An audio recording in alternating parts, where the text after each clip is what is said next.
If you want to make a magical girl fan groan in anger and frustration, just tell them that X series is a Sailor Moon ripoff! This probably comes from the sad fact that most series in the genre got very poor distribution outside of Asia. So to any casual viewer, this just looks like a Sailor Moon with a different color paints. What becomes baffling is when somebody who is familiar with the genre, yet still claims that anything that came after Sailor Moon is a ripoff. I came across this article that is so badly written, so full of inaccuracies, it forced me to get out my coffin from my 300-year-old slumber and do a YouTube video. The article is A Brief History of Magical Girl Theft. And without further ado, let's rip it into shreds. Sailor Moon transformed the Magical Girl anime. Sailor Moon from 1990 to 1997 wasn't the first Magical Girl anime, but Magical Girl anime wasn't the same after it introduced the concept of a transforming heroine who fights against evil, combining elements of tokusatsu TV shows like Ultraman and the Super Sentai series with female-centric storytelling. First paragraph in and we already got misinformation. No, Sailor Moon wasn't the first transforming heroine. That honor goes to Cutie in 1973. And even before her debut, most magical girls always had some sort of transformation in them. Most importantly, in 1979, the first magical girl manga, Himitsu no Ako-chan, was serialized, whose whole appeal was changing into anything she would like. Cutie Honey, while aimed at boys, was conceptualized as a girls' anime before changing demographics, so that made her the first magical girl who fought against evil. Can't really comment on the tokusatsu things because I'm really unfamiliar with that genre. Created by Naoko Takeuchi, a woman in the mostly male industry, Sailor Moon normalized LGBTQIA characters and appealed to all ages, races, and genders. I will not tolerate the casual erasure of the Rose of Versailles. It was created by a woman, Ryoko Ikeda, in 1972 and is gay AF. She also did Claudine, a manga starring a trans man, in 1978. Also, I don't get the whole male industry argument. If Sailor Moon was published in a shonen magazine and had to compete with other shonen stories written by male authors, then there's a point to be made like Rumiko Takahashi with Urusei Yatsura and Rama 1.5. But that's not what happened. It was always a shoujo manga published with other shoujo stories. And while not a perfect industry, most shoujo are written and created by women. I'll give some examples.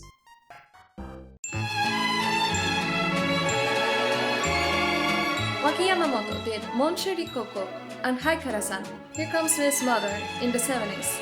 Sumika Yamamoto created Aim for the Ace in 1971 and became a top-selling title with 15 million copies. Candy Candy was created by two women, Yumiko Igarashi and Kyoko Mitsuki. Igarashi later drew Lady Georgie in 1982, and Mitsuki wrote other stories like manga or novels throughout the years. Hyuga Ariyoshi did Swan, and it ran from 1976 to 81, and sold over 21 million copies. There's Yukan Club by Yuraki Ichiyo, and it ran from 1981 to 2001. Tokimeki Tonight by Kyo Ikino ran from 1982 to 1994 and sold over 30 million copies. She later did her own magical girl, Nurse Angel Ririka, SOS in 1995. Hamson Anna Kanojo by Wataru Yoshizumi debuted in 1988. Hime-chan no Ribbon by Megumi Mitsushima ran from 1990 to 1994. Clam got formed in 1987 and then published their first manga, RG Vida, in 1989. Miracle Girls has an eerily similar art style to Sailor Moon, but it came a few months even before Sailor V. I think I get my point across. It makes perfect sense why other creators, even those within Toei Animation, the studio that did not create Sailor Moon but animated the shows, will want to create their own girl-oriented franchise to cash in the genre. Unfortunately, this led to shows competing more than they should. What? You mean a company that dominated the magical girl genre in the past came with an extremely successful show, wanted to maintain the same level of success with a new property that didn't rely on the creator's vision, where they can have full creative control. Shocking, I know! Also, may I remind you that Sailor Moon manga and anime are two different things entirely. Tuxedo Max's iconic rose drawing was first seen in the anime. Princess Serenity fight with Queen Metalia using Cream Barrel's body was created by the anime. The rainbow crystals combining and becoming the silver crystal was never in the manga. Naruto's forbidden romance with Nephrite was only seen in the anime, alongside with Kinside and Soyside romance. And I'm only listing examples from the first season. So it can be argued that a lot of those things that make Sailor Moon famous were created by Toei because most people are familiar with the anime, not the manga. People in charge of the anime like Junichi Sato, Ryota Yamaguchi, Kunihiko Ishihara, or Jorieki Nodo, not Naoko Takeuchi. That's what an adaptation is all about, especially if it's a collaborative effort or try to make a TV show. It's not as if there were other influences at hand too. I mean, compare how much the focus the comics and wands get in the anime compared to the manga. I wonder why they did that. There are some items that never made it to the manga or look totally different. Did Naoko really create all of those? Tokyo Mew Mew from 2002 to 2003. For example, in the anime Tokyo Mew Mew, Ichigo's Mamma Mia spell weapon, wand, and heart compacts are directly traced from Chibi Moon's exact same items. While Ichigo did not debut in manga until 2000. How is it even tracing? Just because the items look similar to each other? Let me suggest something mind-blowing. Maybe Mia Ikumi and Naoko realized that their target audience loves pink and hearts and designed the items with those things in mind. Ichigo's a little cat girl, so it makes perfect sense Mia wanted to add a bell somewhere in her main weapon. Does Chibi Moon's wand also create bubbles? The items look way more like creamy mummies and magical Demi's wand anyways. Also, where the fuck is Ichigo wearing a heart compact? She's wearing a pendant. Two different things entirely. Tokyo Mew Mew New, 2022. Tokyo Mew Mew New, the series reboot rebroadcast on TV Tokyo in the summer of 22, even uses the same music, scores, colors, and animation style from Sailor Moon Crystal, 2014. Animation style? Did you even watch the show? Tokyo Mew Mew New looks like your average TV budget anime. Nothing like Sailor Moon's Crystal, 3 entirely different art styles. The score was done by Yasuharu Takanashi. If you've seen any anime, you probably heard his amazing soundtrack somewhere.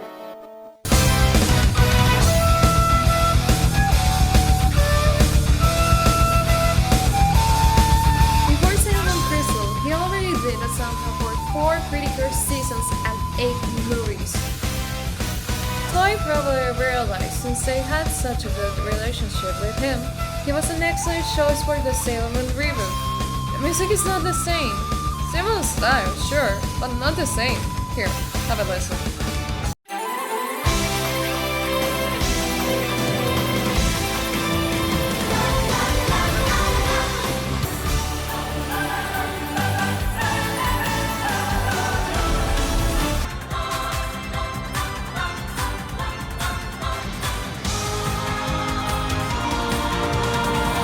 In fact, both Mew Mew anime also traced Usagi's manga and Crystal Tiara weapon for bullying.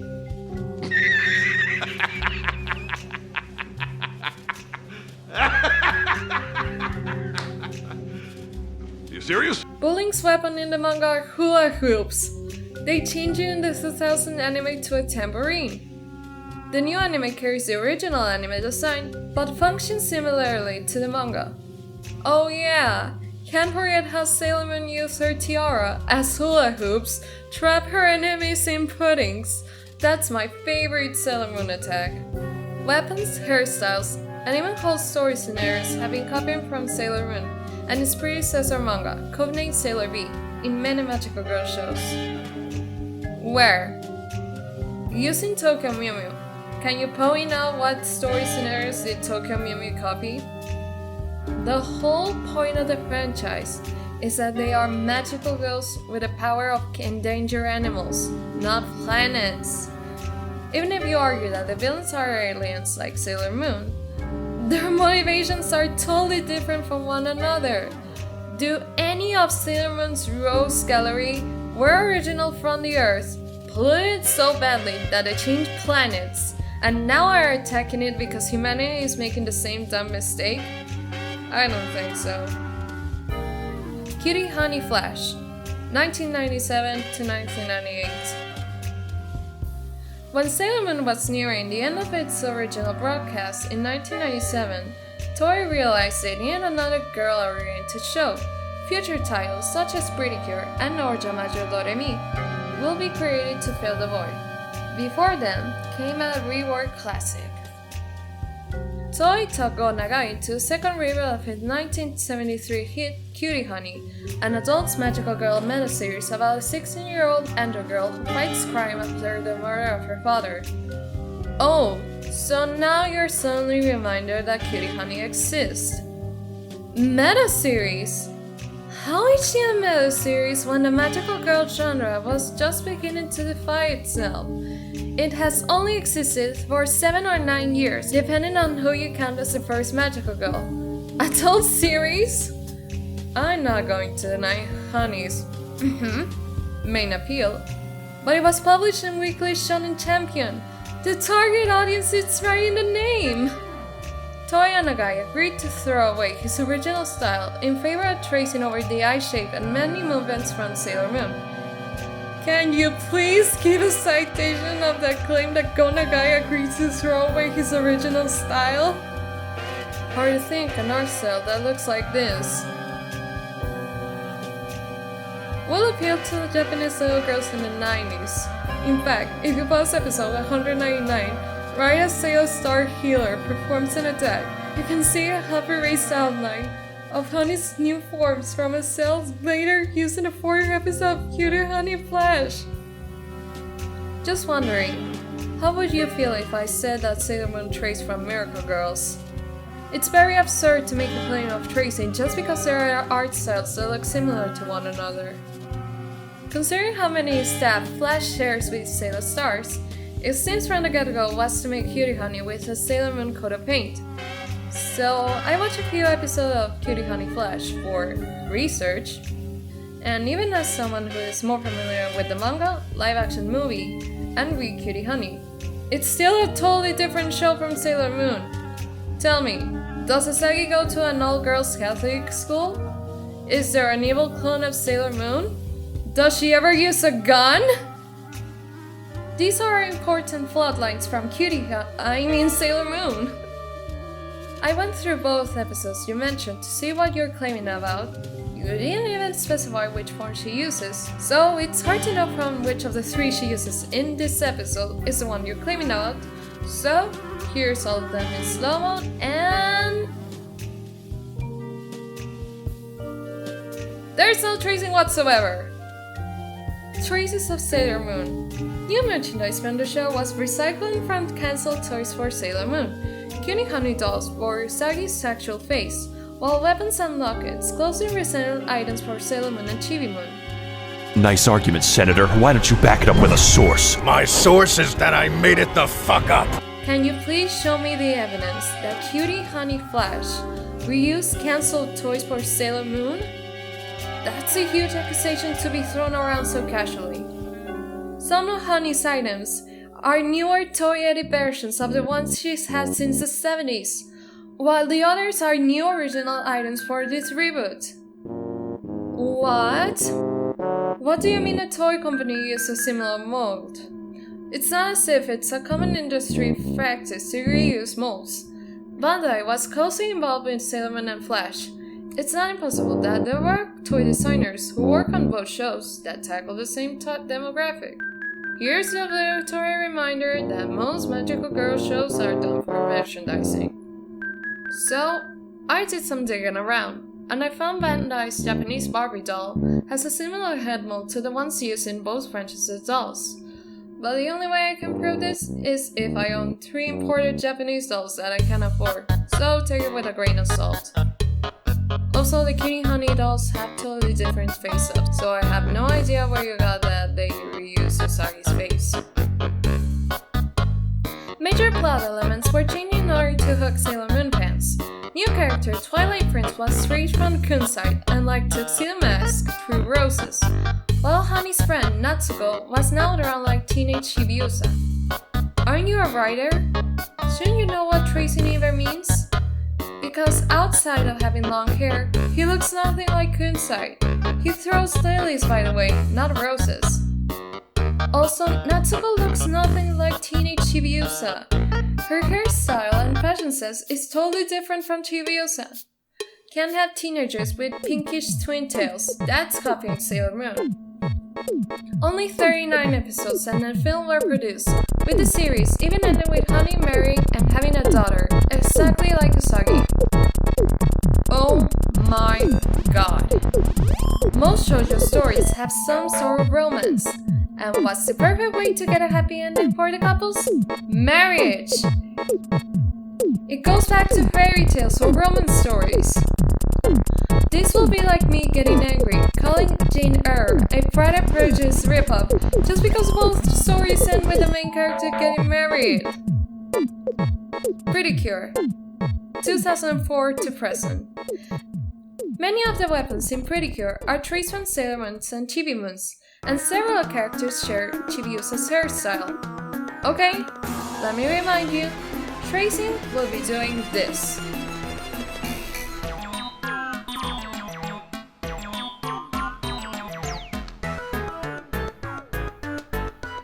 Small Precure won the actual mile in thieving from Sailor Moon Supers.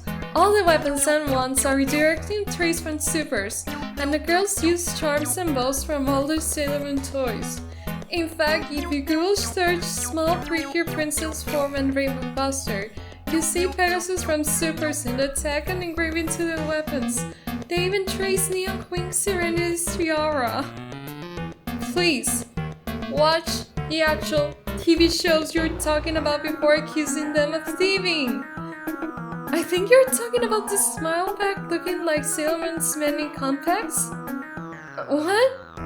Small Precure has a whole merchandising gimmick of the charms that they use in the show being Decora charms little girls can buy. Sailor Moon has nothing like that. If you know your Magical Girl history, you'll know that other Magical Girls before Sailor Moon used compacts too. Are you seriously getting angry that they both use the same fantasy creature? In Sailor Moon, Pegasus is a character with an important purpose in the story. Smile is just for aesthetic reasons since this is a fairy tale themed season. The Greeks didn't create the Pegasus, Sailor Moon did it first. Here's both tiaras, by the way. Wow, they look so similar. Hawk Pretty Cure. Hawk Pretty Cure also traces over many Sailor Moon items, and then takes it a step further, making Transform Hana look similar to Chibiusa. Toei took Chibiusa's story of time traveling to save her mother, fused it with Chibi's manga story about being Sailor Cosmos, and combined both into the character of Cure Tomorrow, Hawk 10, even using Usagi's relationship to Chibi as a face over many episodes involving Hana raising her future daughter. None of the Hokuto items looks like Sailor Moon's. Remember when Usagi used a modern cell phone in the anime? Ami with her tablet is so iconic. Can't forget how similar the Melee Sword and the Space Sword are. I mean, they're both swords. And my favorite part of the anime is when Chiba and Saturn use toy guitars to defeat the monster. Again, stop using the word tracing if you don't even know what the word means. How does Hana look like Chibiusa? Her character design is meant to be a cheerleader. Can't even have a light pink color and some hairbands that look slightly like Chibi Moon's. She's the only character that can have that. What? I haven't even finished Hokuto. Well, did you even watch the show or just went on YouTube and watched out of context clips? Chibi is just a weird toddler that later gets revealed she's the most powerful form of Sailor Moon, Hokuto is a little baby. One of the main themes of Hokuto is childcare and motherhood, and while Asagiri is a mother, I will never say motherhood is one of the main themes of the franchise. Hokuto is nothing like Cutie. In the future, she's just another pretty girl with her own magical girl theme. She's not an all-powerful god like Cosmos, just another teenage girl with magical powers. Going by your logic, Sailor Moon copied Back to the Future because there's time traveling in both of them, a major character meets their moms, and there's romance. You heard it, guys! Sailor Moon is a Back to the Future ripoff. Puella Magi Madoka Magica. Puella Magi Madoka Magica flipped the idea of the fluffy magical animal mascot being trustworthy on its ear, with many fans looking to Sailor Moon's Luna and Artemis and Cardcaptor Sakura's Cerberus aka Gero as influences. But for everything the 2011 anime tried to do somewhat originally, it can't be helped but be associated with Sailor Moon's Chibiusa. What? What the fuck? How is Madoka even similar to Sailor Moon? Because it has tropes from the magical girl genre? This would be like complaining Omni-Man and Homelander are Superman ripoffs. But it doesn't work since, like Madoka, are deconstructions of the genre. Reminder, Sailor Moon did not create the animal mascot companion. This goes back to the genre's inception. While human, Sally had the companion characters of Kobe and Poron. The first mascot is probably Chibigon from the live-action series Comet-san, all the way from 1977. Sailor Moon Paper Doll Book. In 2000, a Sailor Moon paper doll book was released with Chibiusa wearing almost the exact same dress as Madoka wears. The only difference is the length of the skirt. But adding that puffy pink hair and red eyes, and it's easy to see Sailor Moon in Madoka. I'm not going to deny those dresses are eerily similar. You may have a point there. But let's think this more logically. Are you seriously suggesting that either Akiyuki Shinobu, Atsuhiro Iwatani, or Genuro Vici somehow found this random paper doll book from 2000, published at a time where Sailor Moon wasn't in its heyday anymore? Out of all the characters featured, they focused just on Chibiusa and told Ume Ekoi to copy this dress for Madoka Magica. I don't know, it seems like a very convoluted way to get a character design. I'm going on a limb, but here's a possible theory I thought of how they ended up with such similar designs. This is just a random paper doll book of many. Whoever did the illustrations just thought of what little girls like, and the maid dress came into their minds. For Madoka, the dress they probably wanted something that looked cute and innocent. And since maid dresses are so popular in anime that even some magical girl shows have begun to incorporate them, they thought it would make for the best character design for the main character and face of the show. Again, don't take this too seriously. For all I know, they did the most roundabout way of coming up for a character design. Sailor Moon borrowed from fashion. Some may argue that for all Sailor Moon's influences, it's not as if it wasn't borrowing ideas from other people. In fact, Naoko Takeuchi, the creator of the Sailor Moon, was totally inspired by fashion designers like Karl Lagerfeld, Gianni Versace, and Thierry Mugler.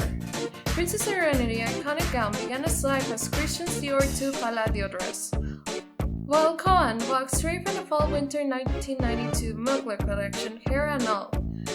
Meanwhile, Black Lady's iconic color manga pose is a direct copy from Kate Moss' Postman and old Yves Saint Laurent ad.